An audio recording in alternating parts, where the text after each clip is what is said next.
کہ اپنی انتہا کو انسان پہچانے کہ اپنی انتہا کیا ہے، اور اپنی انتہا کو پہچانے گا تو پھر اللہ کے وجود کی جو انڈرسٹینڈنگ ہے نا اس کی ابتدا ہوگی۔ جب انسان اپنے آپ پر ہی غور و فکر نہیں کرے گا تو پھر انسان کیسے جانے گا کہ اللہ جو اس کا خالق ہے، جس نے کریٹ کیا نا، اس تک پہنچنے کے لیے یہ بہت ضروری اسٹیپ ہے جس کو انسان نے لینا ہی لینا ہے، آج نہیں تو کل لینا ہی لینا ہے۔ اگر آپ اس ڈسکوری اس جرنی کے اوپر آپ نہیں جانا چاہتے تو آپ کو کبھی پتہ نہیں چل سکتا کہ آپ کی اسپرچل نیڈس کیا ہیں، وہ پوری کیسے ہو سکتی ہیں، اور آپ ہمیشہ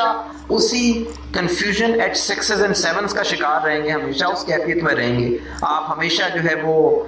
ڈاما ڈول رہیں گے کہ یار یہ پرابلم کیا ہے، کیوں سب کچھ ہونے کے باوجود بھی میں ادھورا محسوس کر رہا ہوں، کیوں کیا کمی ہے زندگی میں۔ وہ زندگی میں جو کمی آ رہی ہے نا اس کو ایڈریس کرنے کے لیے آپ کو باقاعدہ ایک ڈرل کی طرح آپ کو کوشش کر کے اس جرنی کو پرسو کرنا پڑے گا، اور اس جرنی کو پرسو کرنے کے لیے آپ کو ایک انٹینٹ چاہیے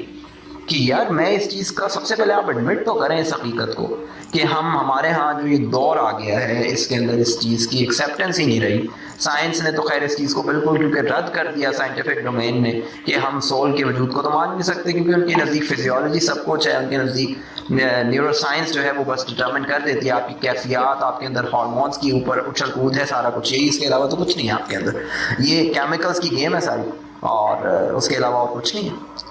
تو قلب کی تو کیفیت ہی کو نگیٹ کر دیا انہوں نے کہ قلب کیا چیز ہے، اس کا تو کوئی تعلق ہی نہیں،